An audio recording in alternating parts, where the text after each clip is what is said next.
बिस्मिल्लाहिर्रहमानिर्रहीम। अस्सलामुअलैकुम। मैं और आप चैनल में आपको खुश आमदीद। नाजरीन, किसी भी कौम की तारीख से आशनाई उसकी आने वाली तरक्की का पेश खैमा होती है। जो कौमें अपनी तारीख को नहीं भुलाती वो कामयाबी का अपना सफ़र ज़रूर तय कर लेती हैं। तारीख शाहिद है कि वफादारी और गद्दारी खून में होती है और नस्ल दर नस्ल चलती है। तारीख की एक खूबसूरती ये भी है कि तारीख झूठ नहीं बोलती। क़याम पाकिस्तान के वक्त मौजूदा पाकिस्तान के कुछ इलाकों में रेफरेंडम करवाकर पाकिस्तान में शमूलियत का फैसला किया गया, जिसमें अवाम की अक्सरियत ने पाकिस्तान में इल्हाक को तरजीह दी। अलबत्ता बलूचिस्तान में अंग्रेज़ों ने इस तरीक़ा रेफरेंडम को अपनाने से इनकार कर दिया, क्योंकि अंग्रेज़ चाहता था कि बलूचिस्तान आज़ाद हैसियत से कायम हो, ताकि बड़े सगीर से फौरी इनखला के बाद अंग्रेज़ अपनी गवर्नेंस वहाँ मुंतकिल कर दे और आने वाले वक्त में वहाँ बैठकर खित्ते का खोया हुआ कंट्रोल दोबारा हासिल कर ले।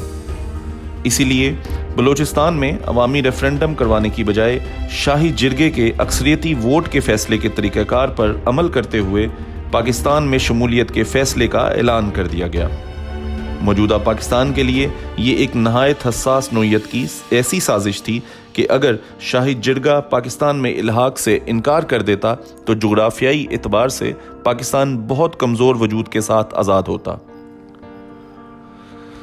अगर उस वक्त के शाही जिरगे के बारे में जाने तो बलूचिस्तान की दो रियासतों कोयटा और पशीन बरतानिया की हुकूमत के ज़ेर इंतज़ाम थे, लेकिन दूसरे इलाकों जिनमें रियासत कलात, रियासत खानान, रियासत मकरान, रियासत लसबेला वगैरह आज़ाद रियासतें थीं। बलूचिस्तान चलाने के लिए अंग्रेज़ों ने इन बलोची रियासतों का एक जिरगा बना रखा था, जिसे शाही जिरगा कहा जाता था, जिसका सदर agent to governor general British of India होता था और आम तौर पर अंग्रेज़ का वफादार समझा जाता था। जब इलाके पाकिस्तान का फैसला शाही जिरगे में जाने का फैसला हुआ तो कांग्रेस और अंग्रेज़ इस बात पर मुतमईन थे कि शाही जिरगे का अक्सरियती फैसला उनकी मर्जी के मुताबिक आएगा।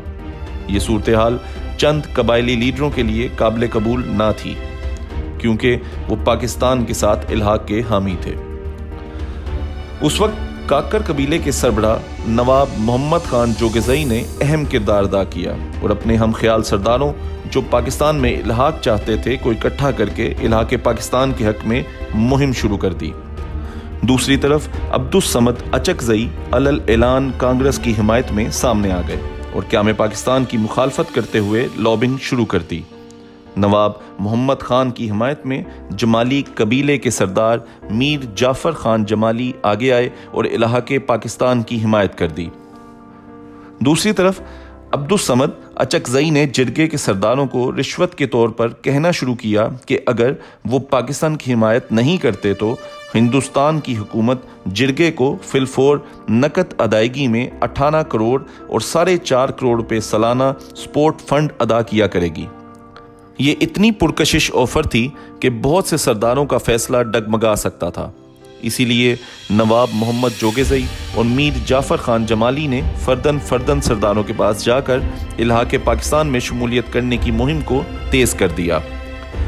जिस वक्त नवाब मोहम्मद खान जोगेज़ई, जाफ़र खान जमाली और नसीम हिजाजी जैसे लोग सरदारों को पाकिस्तान में शमूलियत के लिए कायल कर रहे थे, उस वक्त मुस्लिम लीग बलूचिस्तान के सूबाई सदर ने शाही जिरगे के सदर एजेंट टू गवर्नर जनरल से अपील की कि शाही जिरगे से काकर, जमाली और कलात कबाइल के सरदारों को निकाल दिया जाए। ये मुतालबा हैरान कुन था, क्योंकि अगर इन सरदारों को निकाल दिया जाता तो फिर क़याम पाकिस्तान के हक में वोट डालने वाला कोई ना रहता। रेफरेंडम की तारीख 29 जून को तय हुई थी और उस वक्त तक नवाब जोगेज़ई अपने साथ क़याम पाकिस्तान के हक में अच्छी खासी हिमायत इकट्ठा कर चुके थे, लेकिन सूबाई सदर मुस्लिम लीग की दरख्वास्त की वजह से शाही जिरगे के सदर ने मामलात का जायज़ा लेने के लिए 29 जून की वोटिंग मुअख्खर कर दी और 28 जून को ये ऐलान कर दिया कि 29 जून को शाही जिरगे में वोटिंग नहीं होगी, सिर्फ वायसराय का पैगाम पढ़कर सुनाया जाएगा और वोटिंग 3 जुलाई को होगी। इसका मकसद ये था कि जिरगे की कंपोजिशन तब्दील की जा सके। नवाब जोगेज़ई, जमाली और नसीम हिजाजी को साजिश की भिनक पड़ चुकी थी। इसीलिए उन्होंने ये फैसला किया कि कल वायसराय के पैगाम सुनाने के फौरन बाद तमाम सरदार खड़े होकर पाकिस्तान में शमूलियत का ऐलान कर देंगे। अगले दिन 29 जून को जिरगे का इजलास शुरू हुआ और वायसराय का पैगाम पढ़कर सुनाया जाने लगा। इसके फौरन बाद नवाब मोहम्मद खान जोगेज़ई, जमाली, नसीम हिजाजी और दूसरे सरदारान अपनी नशिस्त से खड़े हुए और पाकिस्तान में शमूलियत का ऐलान कर दिया। ये आम बात नहीं थी। शाही जिरगे के 65 मेंबरान में से 40 मेंबरान ने जब पाकिस्तान में शमूलियत का ऐलान कर दिया तो 3 जुलाई के जिरगे की अहमियत ख़त्म हो गई थी और यूं अल्लाह की खास मेहरबानी और चंद मुहब्बे वतन सरदारों की कोशिश से बलूचिस्तान पाकिस्तान का हिस्सा बन गया। क्या आप जानना चाहेंगे कि मुस्लिम लीग बलूचिस्तान का सूबाई सदर कौन था जिसने शाही जिरगे से पाकिस्तान में शमूलियत के हामी सरदारों को निकालने की सिफारिश की थी? उसका नाम काजी ईसा था, जो पाकिस्तान सुप्रीम कोर्ट के मौजूदा जज काजी फाइज ईसा के वालिद थे। जी हाँ, वही काजी फाइज ईसा जिनके बारे में कहा जाता है कि वो तहरीक पाकिस्तान के एक फर्जंद का बेटा है। दरअसल काजी ईसा एक खुद परस्त और अना परस्त शख्स था जिसने अपनी ज़ाती ख्वाहिशात के लिए पूरे बलूचिस्तान की पाकिस्तान में शमूलियत ख़तरे में डाल दी थी। आज इनके साहबजादे के बारे में ये मुबैना तौर पर खबरें मंजरेआम पर आ रही हैं कि उन्होंने चंद अरब की रिश्वत लेकर मुल्क को करीबन 500 अरब का नुकसान पहुंचाने वालों का साथ दिया। इससे भी बढ़कर मुल्क के अदालती निज़ाम की साख पर ऐसी कारी ज़रब लगाई जो शायद कभी मिट ना सके। सच कहते हैं, गद्दारी खून में होती है। इस वीडियो में बयान किए गए वाक़यात तारीख का हिस्सा हैं। आखिर में सलाम उन बलोच लीडरान को जिन्होंने करोड़ों रुपए की ऑफर ठुकराकर पाकिस्तान में शमूलियत का फैसला किया। काजी ईसा उन बलोच और पख्तून लीडरों की धूल के बराबर भी नहीं। क़य्यूम निज़ामी की किताब कायदे आज़म बतौर गवर्नर जनरल से इक़्तिबास।